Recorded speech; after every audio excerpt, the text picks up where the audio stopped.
So this is my first grand rounds, and I'm not going to lie, it's a little bit intimidating. That being said, I also feel so fortunate and excited to be able to talk to you about the experience of adapting and exporting to Italy the Adolescent Depression Awareness Program.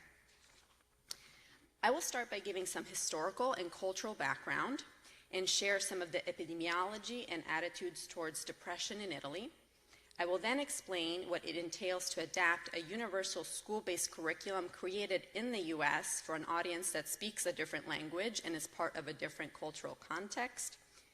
I will share our preliminary results focusing on how ADAP ITALIA affects depression literacy in teenagers. And I will conclude with what the next steps of the international expansion will be. Okay, so you might be wondering why, for the first international expansion of ADAP, we chose Italy. Well, that is because, like Jimmy said, I was born and raised there until I was 19 years old when I came to the US for college. I'm one of many who emigrated from Italy. In the last 10 years alone, over 1 million Italians have left the country. Over a third of these were between the ages of 25 and 35, and almost 40% have a university degree. One of the reasons for this mass migration or brain drain is that Italy's youth unemployment rate is about 20%, which is the 8th highest unemployment rate in Europe. And where I'm from, Sicily, the rate is 42%. For a comparison, in Maryland, youth unemployment rate is 9%. Speaking of Sicily, historically, it mainly had been an agricultural economy with high illiteracy rates. In 2007, the most recent data available, 25% of the population only had an elementary school diploma, and only 10% went to university. Sicily, although is now among the top 10 poorest regions in Western Europe, historically, due to its central location in the Mediterranean, was a prime crossroads for Mediterranean trade for over a millennium. As a result, it was invaded by everyone: the Greeks, the Spanish, the French, the British, the North Africans, you name it, leading to a phenomenal mix of culture and traditions still visible today in the art, architecture, language, but also in the folk beliefs that are still prominent, such as demonic possession and the evil eye. Interestingly, the evil eye seems to affect women more than men, to be most prevalent in the vulnerable times, such as the postpartum period, and to include very somatic symptoms, fatigue, and low mood. A condition that sounds a lot like depression, if you ask me. So let me shift a bit into the history of psychiatry in Italy. In the 60s, the mental health sector in Italy underwent a radical shift from old isolated asylums where patients were involuntarily admitted to new community-based psychiatric services.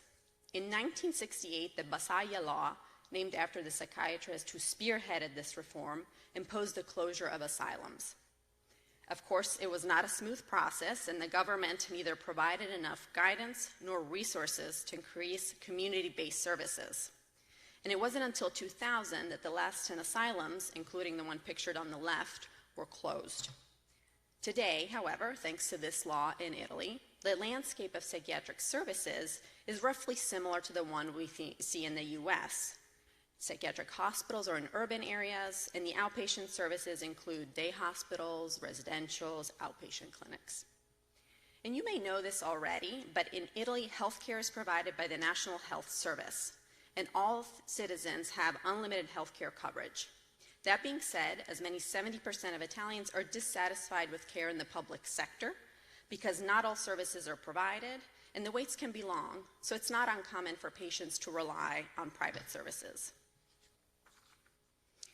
One other thing that is worth mentioning is that although the Basaglia law had some benefits, it was based on and also fomented powerful anti-psychiatry ideals, mostly because of the condition the patients were in the asylums, which is also where ECT was often practiced and in fact discovered in 1938 by 2 Italian psychiatrists who were affiliated with the fascist party. As a result, even today, ECT is extremely controversial in Italy, and it's rarely used. And in Sicily, it has been banned since 2013. This is a manifesto by the Anti-Psychiatry Collective in Italy inviting people to join a protest against ECT in 2019. So let's shift into the epidemiology of depression in Italy. 20 years ago, the lifetime prevalence of depression in Italy was estimated to be among the lowest in Europe at 11%, but that has changed. Not because people were less depressed then, but most likely because the quality of the studies were poor, and then we had no big surveys until 2023. And the more recent data shows that the lifetime prevalence is 17%, which is comparable to the US data. The one-year prevalence, according to the National Italian Survey, Sorveglianza Passi, is 5.9%, not dissimilar to the 5.6% one-year prevalence reported by the National Survey on Drug Use and Health in the US. The data on depression in adolescents in the Italian literature is scarce, to put it kindly. What is available is from the Global Health Data Exchange from 2018. According to that data, the one-year prevalence of depression in adolescents is 3.6%. In the US, the prevalence in 2021 was 14.7%. And this discrepancy is likely due to quality of data rather than a true difference in the rates of depression. In 2023, almost 6% of the surveyed Italian population had urges to self-harm or commit suicide. And despite all these numbers, less than 50% of Italian adults with depression seek treatment, which is less than the estimated 61% in the US. And this is not surprising, given the high stigma associated with depression in Italy. According to this study conducted in Italy by Munizza and colleagues, 58% of the sample felt that it would be too embarrassing to talk to a PCP about having depression. And they also did not understand how a doctor could help them, which I guess is a fair concern, given that to become a medical doctor in Italy, only 3% of the required 700 credits are in psychiatry. 55% believe that depression is a personal weakness, and 81% believe that fixing one's social problems is the solution. The attitude towards psychotropics is negative in Italy. 64% of Italians think antidepressants are addicting, and about 60% would favor taking vitamins and tonics over psychotropics to treat depression. Another widespread belief is that people suffering from depression should avoid talking about their problem. In other words, that depression should be experienced in solitude. In the aftermath of the COVID pandemic, the Italian government recognized the necessity for increased attention. So the 2020-2025 National Prevention Plan outlines, as one of its goals, educating the general public on the topic of addressing mental health, identifying education in schools as the ideal place to disseminate information to both students and families. That being said, there are maybe a dozen school-based programs that addressing mental health in Italy.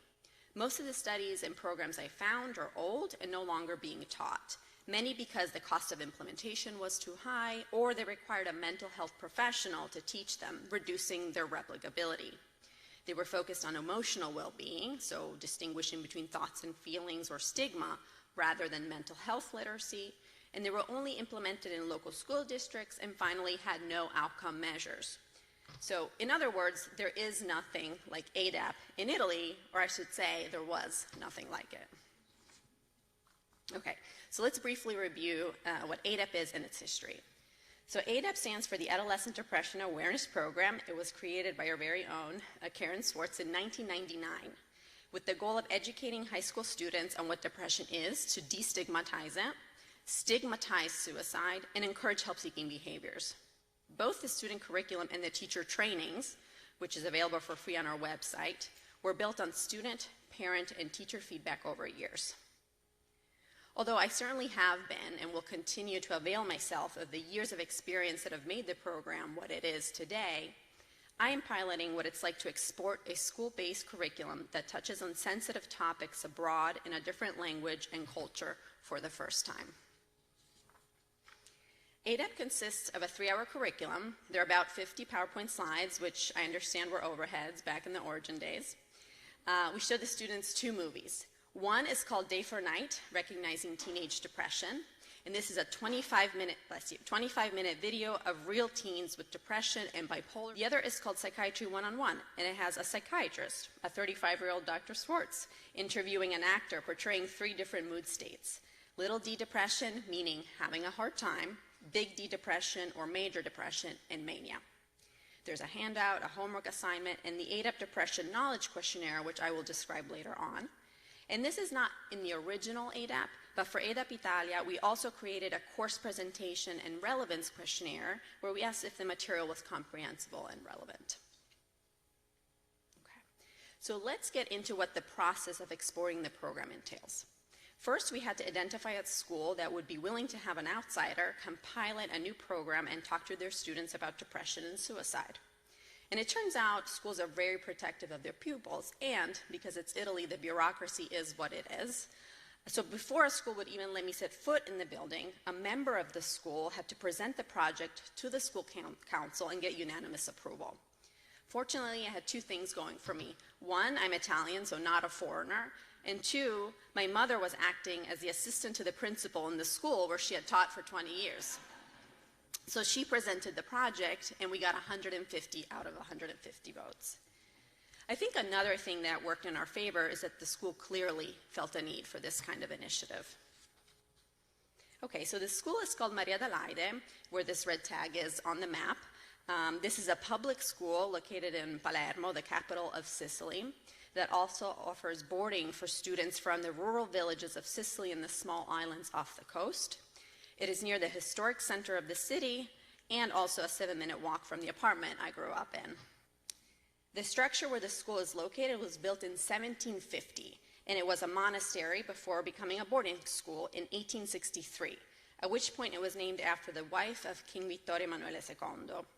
This is Maria Adelaide, depicted here on the fresco of the school theater, which you can see here. And just to give you a flavor of the school, let me show you the dining hall with its hand-blown chandeliers from Murano, Venice, and its large courtyard. Having a courtyard this size in Italy, in Palermo I should say, is very rare since it's an old medieval city. The high school I went to, for example, that is frequented by 2,000 students, has a courtyard that is maybe twice the size as this space right here at the bottom of Herd Hall. But at least my high school was a leper hospital in the 1500s, so we had that going for us, but I digress. So finally, I want to show you the classroom that they assigned me to teach ADAP Italia, which of course was the high school chapel, a beautiful blend of Baroque and neoclassic styles. So once I was granted the privilege to teach at Maria Adelaide, I could begin engaging the students. I thought that a good place to start was a Day for Night movie because American high school students could really relate with the teenagers in the movie. So I wanted to make sure we could use the same one in the original language with captions, of course, and get the same kind of response. Okay, so before I move on, I want to say a word on translation. I'm not sure how many of you have experience with the process, but if you haven't done it, you might think that it's simply replacing one word with the equivalent in a different language, but that is not the case. So Peter Newmark, a renowned translation theorist, says that translation entails an interpretation of meaning and intent that encompasses the linguistic, cultural, and communicative aspects of the target language. So, for example, after I submitted my translation of the knowledge questionnaire, which had been vetted by a professional Italian translator, to language services at Hopkins, they initially rejected it and proposed their own version because it had to match the source file as closely as possible. But the result at times was hard to understand and at others simply nonsensical. So, for example, hotline got translated into linea diretta, which means landline. Having a depressed student with suicidal ideation call a landline is not helpful. And so this highlights the difficulty of translation itself, as well as some of the logistical barriers that you may come up when you're doing something for the first time that hasn't been done before, like getting IRB approval for a questionnaire in Italian. Okay. So I just want to share 2 other examples that highlight the difficulties of the translation process. This young man on the top of the slide conveys what depression feels like through a beautiful poem he wrote and raps in the video Day for Night. I had to convey his message while staying true to his voice and making sure that the rapped poem made sense in Italian, with the added challenge that the written captions had to be on the screen long enough to be read rather than heard. And the material I translated also has humor, sarcasm, idiomatic expressions that each pose their own unique challenges. So for example, these girls on the right in the same movie are describing how they supported their friend when she was depressed. And they would drag her out of the house, cruise, get ice cream, and so on. Turns out cruising in a car is something Italian kids simply don't do. One, because gas is too expensive, and two, you can't drive before you're 18. So I had to extrapolate the main point, which of course is spending time together. The getting ice cream part translated well, so that was easy. And these are examples that highlight why being a native speaker in your target language and also being familiar with the customs of your target audience is so important. Okay. So once the movie was translated and the captions, and I captioned the movie, we showed it to fifth-year students. And then we asked them to write their reflections on the movie, and I will now share some of their comments. The movie had a big impact on me. I've always been interested in mental health, and I've often wondered what depression even was, if it was real, and what it would be like to have it. I've tried to find out, talking to friends and family, but never got an answer until now. The video was dynamic and captivating, and it was easy for me to empathize with the teens. This is maybe my favorite. It wasn't boring like it can sometimes be when experts talk about something they know. We've heard the phrase "ask for help" before, but hearing it come from teenagers had a different effect. From their words, you could really feel their pain. A mistake our society makes, as I did, is to think of depression as something to be ashamed of. This experience really helped me understand that depression is an illness like any other that deserves treatment. And finally, the entire school should hear about this, including parents and teachers. Another theme that came up over and over was that they thought this material should be introduced as early as middle school. The students also gave me excellent feedback to improve my captions, so we gave them a certificate of completion, which they were very proud of. So with this very positive feedback, I proceeded to translate the slides, the scripts for the lectures, the homeworks, and so on. And I shared some of the challenges of translating literary text, but the translation of this material, which is more medical or informative, and talking about it posed a whole different set of challenges. So even though Italian is my native language and depression is my bread and butter, all my medical training has been in English. So I had to learn how to write and talk about depression in Italian, which is why I collaborated with Italian doctors and translators to make sure I was doing a good job. I'll share with you 2 slides from the ADAP ITALIA curriculum. On day 1, we asked the students to share what they think of when they hear the word depression. And the most common answer, just like among the US students, is sadness or tristezza, which you see here on the largest font. And then we have them think like doctors and learn how to diagnose someone with pneumonia, starting with the symptom of cough, making observations, asking questions, doing exams. And they love this exercise and are very engaged with it. Then we make the parallel with the diagnostic process for depression to drive home the message that depression is indeed a treatable medical illness. Once we had all the material translated, IRB was approved, and Language Services gave us their blessing, we were ready to teach. Classico, Scientifico, and Europeo.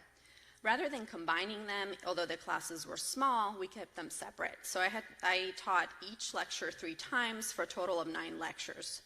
And this turned out to be the best approach, in my opinion. 1, because I got a lot of practice, and 2, because the students are really comfortable with each other in their class. So they felt really comfortable speaking up, which is key, given how interactive the lectures are.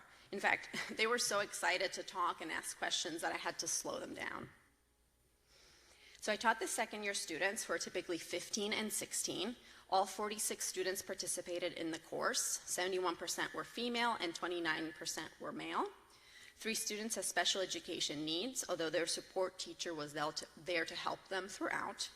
And I did not teach the first years, who are 14 and 15 years old, but I did ask them to complete the Depression Knowledge Questionnaire because I plan to return to teach them next year and track how their depression literacy is affected by ADAP ITALIA, So I wanted to account for any transfer of information between the grades. So the ADKQ, or Adolescent Depression Knowledge Questionnaire, has 20 yes or no questions on depression, such as, depression can be controlled through willpower, yes or no. And a person with depression always feels sad, yes or no. And 4 multiple choice questions about help-seeking behaviors. With ADAP Original, our mark for depression literacy was being able to answer 80% or more of the knowledge questions correctly. So similarly, for ADAP ITALIA, we looked at how many students got 80% or more of the knowledge questions correct before and 6 weeks after the course. And here are our results. Before the course, only 20% had a passing grade, and after the course, 60% did. So in other words, the number of students who demonstrated adequate depression literacy after participating in ADAP ITALIA tripled. This is a statistically significant difference that is comparable to the results we've had in the US. For comparison, this is data from ADAP Original. This was a much larger study with 3,500 participants. Nonetheless, the results are remarkably similar, which indicates that the material in Italy was similarly needed and effectively taught, which I was very pleased with since I had started putting this talk together before we administered the post-test, so the pressure was on. So I will just show you how the scores changed for 3 of the knowledge questions to highlight some of the wins and areas for improvement. So this graph shows the percent of students who correctly answered no to the question, depression is a normal part of adolescence, in the pre and post-test. Interestingly, more than half the students correctly answered this question prior to the course. But after teaching the course, we were able to get nearly all students to answer this correctly. I think that is because we do focus on the distinction on having a hard time, which in the course we call little d depression, and having the illness of major depression or big D depression. Although there was a statistically significant increase in the number of students who correctly said that bipolar is in fact not more common than major depression, 62% after the course still answered that it was. And I imagine this is because when I reviewed this material, it fell under the category of boring things an expert talks about. So I will have to think of a more interactive way to convey the epidemiologic data, like taking a poll perhaps. But if you have ideas, please come find me after this and let's talk. Okay, finally, after the course, the percent of students who correctly stated that the process of diagnosing major depression is similar to the one used to diagnose other medical conditions, because you look for a cluster of symptoms, doubled. And this is very encouraging. And I think it's probably because of the exercise of having to make the diagnosis of pneumonia and then making the parallel with the diagnosis of depression, which is fun, and it leaves a lasting impression on the students. The last activity the students do as part of the course is to work in small groups and create a short presentation to share with their class on 4 topics: facts about depression, myths about depression, helpful behaviors if you're depressed, and who to ask for help. Their top responses for the first 3 topics are listed in these tables. So what did they learn about depression? Well, it's a medical illness. It is treatable. You have to have at least 5 symptoms for 2 weeks to get the diagnosis. It affects at least 5% of adolescents, and it has a genetic component. What did they erroneously think was the case before the course? That it's not a medical illness, it's a choice, it's not treatable, it's a sign of weakness, and if you're depressed, you're always sad. And then what would they recommend to a friend should they have depression? They would say, seek help, talk to someone. Don't blame yourself or be ashamed. Don't isolate. Take medications, do therapy, and maintain healthy habits. Stop using drugs and alcohol. So moving on to the who to ask for help topic. At the end of each lecture, we end with the message, ask for help if you're worried for yourself or a friend. And we encourage them to talk to an adult. We provide a list of available adults in the school and who the students can turn to. And here I'm showing you the top answers in Italy versus Maryland and Oklahoma. The Italian students mentioned that they would feel comfortable talking to a psychologist or the school psychologist. Both the Maryland and the Oklahoma students mentioned counselors. This is a figure that doesn't exist in Italian schools, so that's why it's not an answer for my students. Italian students mentioned older friends and other family members specifically, which is not all that surprising since Italians value and are comfortable socializing with older generations, and Italian culture is highly family-centered. What may be surprising, on the other hand, is that Oklahoma students made no mention of mental health professional, but did identify religious leaders as a potential source of support, whereas Italians, even though I was teaching in a chapel, didn't. So right after the final group activity was over, I had the students complete anonymously the course presentation and relevance questionnaire, where they had to rate their agreement with the following statements. ADAP ITALIA is relevant to Italian high school students. 92% agreed or strongly agreed with this. All but one agreed or strongly agreed that the material was clear and easy to understand. 89% would recommend this course to their peers. And learning this material in middle school would have been helpful had a wider range of answers. 63% agreed or strongly agreed with this, 26% were neutral, and 10% disagreed or completely disagreed. So overall, we had very good feedback from the students, and I'm not even getting into the very nice messages they wrote on the margins of the survey, like, this was amazing, I learned so much, please come back. They were very nice. So the teachers were also quite enthusiastic. They asked me to teach their kids at their kids' schools. They asked me to teach them. In fact, the principal wanted me to have a session for the teachers, and all of the high school faculty signed up. After that, several approached me, reporting that they recognized many of the symptoms of depression in some of their students and shared their plans to connect those students with the school psychologist, Dr. Monti. They also asked me to talk to the parents who can be resistant to the possibility of their children having a mental health concern. The positive reception went beyond the school. The local newspaper for Palermo, a city of 850,000 people, wrote an article on the project, lamenting the need for more programs like it. And I was invited by Laura Ferraro to the University of Palermo to talk to the psychiatry residents about the development of ADAP and ADAP ITALIA. Dottoressa Ferraro oversaw a very recent publication on the rates of depression and suicidal ideation among medical students in Palermo. And the data showed that 1 in 4 had depression and had thoughts of suicide in the last 6 months, which is alarming, especially given that there are no student mental health services for the university currently. However, this work has helped secure some funding to start a student mental health clinic. So we plan to collaborate, and there's at least one physician who will join me in teaching ADAP ITALIA next year. That leads me into what the next steps will be. So I will administer the post-test at 6 months to see if the students retain the information they learned. I also want to have some focus groups to learn from their experience. I also would like to teach in diverse schools, right? Because Maria Adelaide is a highly rigorous high school attended by students who intend to pursue higher education, will be in vocational schools that teenagers may attend when they're not planning to go to college. And when I return to Italy, I would like to host Q&As for parents as well. Finally, I also plan to translate the teacher trainings, pilot those before creating training videos to make them available on the ADAP website to reach as many students as we can. Okay, so clearly this is the kind of project that requires the stars to align, having a connection to a different country, speaking the language, feeling passionate about community education, having enthusiastic collaborators abroad, and of course having a mentor in a department who are supportive of this kind of initiative. I feel very grateful to be able to give back to the country I left 15 years ago and tell you all about it today. I want to thank my American team, Karen, of course, and Edwina, my very patient and immensely resourceful research coordinator, Mary Beth, Meredith, and Jason, who were involved in the technical aspects of the project, as well as my large team of collaborators back home, including my mother, Nancy Triolo, who's a medical anthropologist, the current vice principal of Maria Adelaide, Domenico Quaranta, the principal, Virginia Filippone, and of course, the students, among the many others who you see listed here who made this possible.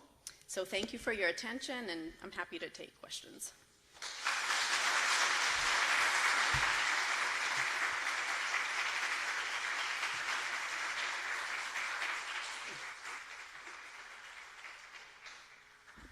Great work, Dr. Collica. That was fascinating. Wonderful job on your first grand rounds. I know we're all jealous of the place that you got to teach in. If only the Meyer Building and Hurd Hall were quite that beautiful. And what a great interview. What an incredibly articulate student that was. One of my mom's favorite students. Is that right? Yeah. You know, those of us who've thought about global mental health, and I thought seriously about it earlier in my career, recognize that the issues you brought up are so important. That is, language is so central to psychiatric treatment, of course, and getting the right words and framing them in the appropriate with an appropriate kind of cultural understanding of who you're dealing with is so critical. Of course, you have this immense advantage of being steeped in that culture, but it does seem to me like it's one of the big barriers, it seems to me, to us doing that more often in other cultures. I don't know if you've contemplated the possibility of doing it outside of Italy. I probably wouldn't be the person, right? I think you would need somebody who's native, like who can speak the language very comfortably, or has had extensive training in a different language. And besides the language, I think the other thing that I even noticed myself is the reception about certain topics like psychotropics and how you talk about ECT. All of that has to be done within, you have to be aware of the kind of the general cultural context to be received positively and not say something that really is off-putting to your audience. I presume further expansion would be within Italy if you were to do it. Yeah, absolutely. As I said, I want it also in different regions of Italy, because then culture, that again, changes by region, and services change region by region. So I think that is very important. I think the more north you go, the more resources there are. And also the types of schools, because they attract a very different student body, I think would be very interesting. Great, thanks. Other folks have questions? Yes, indeed, go ahead.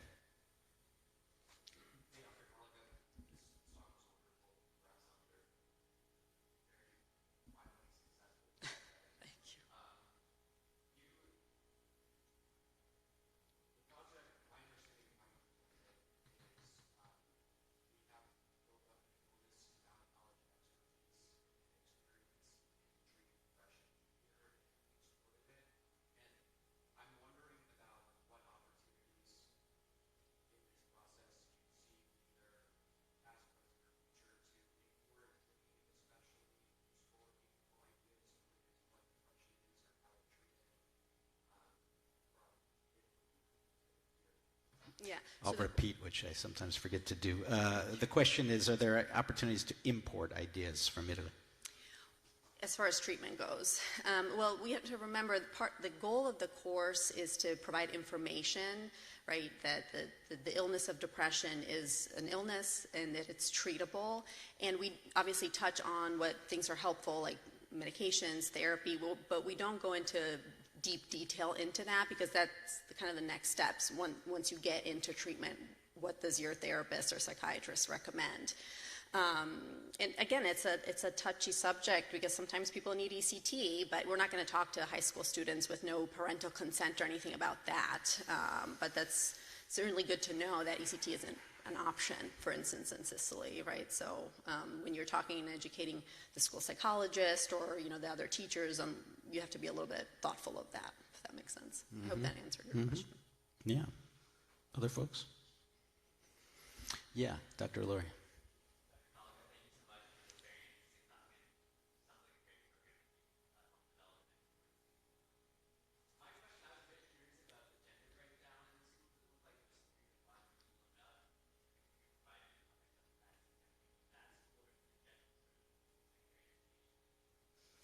It's unique to this Just school. repeat the question. Oh, yes. Can you talk about the gender breakdown?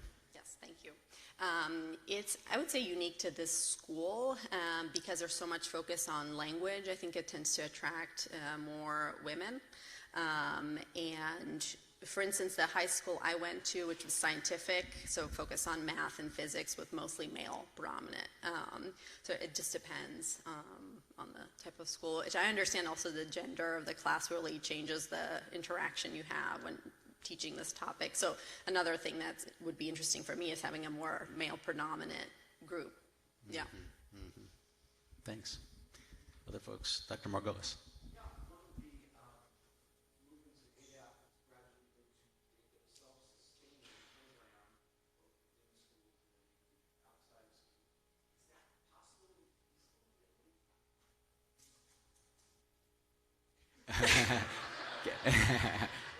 Can you talk about the degree to which the program might be self-sustaining in Italy? So I think that my goal would be to make everything available for free. So then, yes, because sometimes that is a big barrier. So a lot of the programs I talked about that were maybe implemented a couple times never took off because they cost a lot of money, and the government isn't always going to fund that kind of work. So that is my goal, is to make it so that it is easily accessible for all students who are interested. Okay. Other questions? Dr. DiPaolo.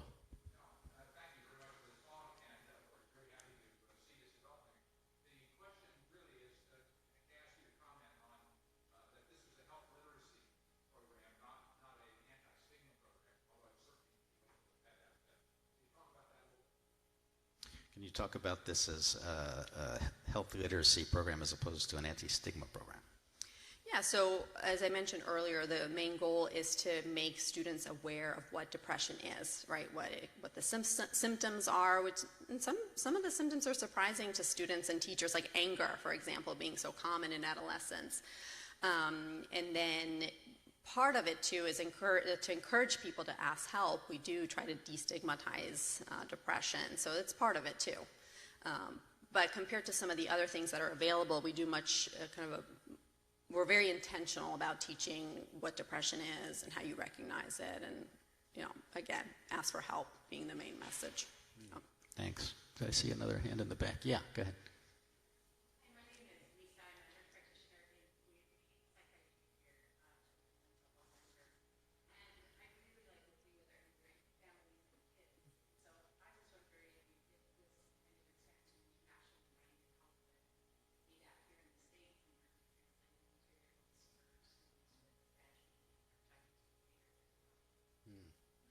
Question is, how about translating into ADAP into other cultural milieus within the U.S.?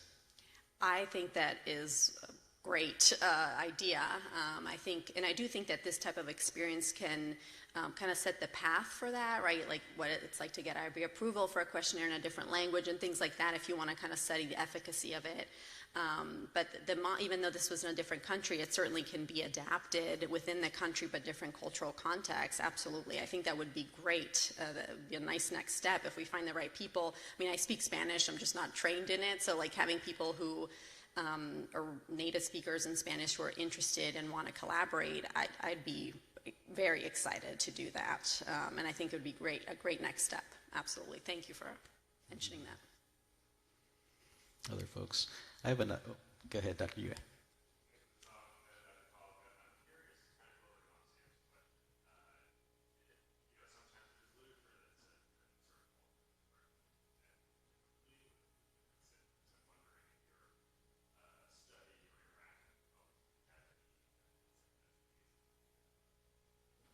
Any sense that depression presents differently in Italy than here? So from the studies that are available, the symptoms are mostly the same. One thing that's interesting, there's a lot of focus on nervous types of symptoms, so somatic manifestations. So a lot of people will refer to depressive symptoms of like nervous symptoms. So they might see a neurologist instead of a psychiatrist is slightly more acceptable in the culture. Yeah. Well, yeah, go ahead, Dr. Siddiqui.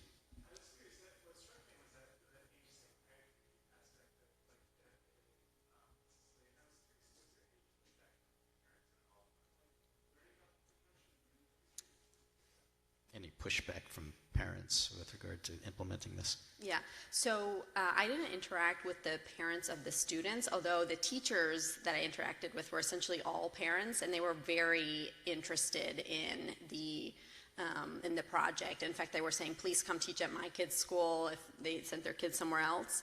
And that's why I want to have some Q&As next as my next trip back home, because that, I think, will give me a flavor of what the reception will be at home, because generations are changing, and so how the students see it might be different from how the parents see this. Yeah. I guess I'll ask you on, I know here in the U.S. there are various barriers to going from educating students to getting them treatment. And of course, accessibility there's so many barriers to healthcare access here. Have you thought about that issue in Italy? How you might move from educating students to getting them help directly if needed? Yes, I mean, and in some ways it came up, right, when the teachers came to me after. It's like, oh my gosh, this student actually may have depression. They're not just angry all the time. And fortunately in the school, this was a big change after the COVID pandemic. Psychologists were kind of made mandatory in actually all schools. And so they have this, although that being said, the government has now taken away funding for that. But schools, because they found it so helpful, continue to find their own funding, like Maria Adelaide has Dr. Monti, for example. And he not only provides services for the students, but also for teachers and parents. So he has this kind of very interesting role in the school. And then because of the way the psychiatric services are now in Italy, there are outpatient clinics that are both available for free if you wait and go through the public sector, and also private services that are more readily accessible. And again, even the private services, the costs are quite contained generally. Mm-hmm. No. So the national health care system means that everybody has access to the public clinics, including psychiatric care. Yeah. That being said, as I mentioned, like university students don't have a student mental health clinic yet, although that's changing. So there's a lot of work to do. And kind of, I think this is where you start, is educating people and starting the change. Mm-hmm. Anybody else? If not, thank you. That was really terrific.